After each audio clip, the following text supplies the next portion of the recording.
ከግለሰብ ቤት መግዛት እጅግ በጣም አደገኛ ነው እነዚህ ነጥቦች ካላረጋገጣችሁ። አንደኛ፣ የይዞታ ማረጋገጫ ካርታ። ኮፒ አይታችሁ በፍጹም እንዳትሸወዱ።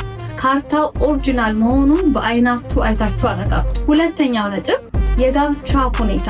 ከግለሰብ ስትገዙ ያገባ ነው ወይስ ያላገባ ነው የሚለው ሰርተፊኬት አይታችሁ ሳታረጋግጡ በፍጹም እንዳትገዙ። ሶስተኛ፣ ከማንኛውም የባንክና የፍርድ ቤት ክስና እገዳ ነፃ መሆኑን ማረጋገጥ አለባችሁ።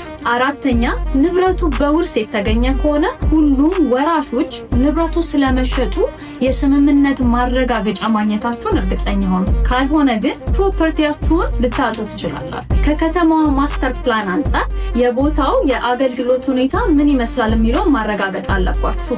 መንገድ ይነካዋል ወይ? ለመልሶ ልማት የሚውል ቦታ ነው ወይ? ወይንም ደግሞ ለግሪን ኤሪያ ቦታ ይፈለጋል ወይ የሚለው ማረጋገጥ አለባችሁ። ካርታው እጃችሁ ላይ ቢሆንም የቦታው አገልግሎት ግን ከመኖሪያ ቤት ውጪ ከሆነ አጌን ፕሮፐርቲያችሁ ሙሉ በሙሉ ታጣላችሁ። ከግለሰብ ቤት ስትገዙ ሌላ ማወቅ የምትፈልጉት ነጥብ ካለ ኮሜንት ላይ አስቀምጡልን።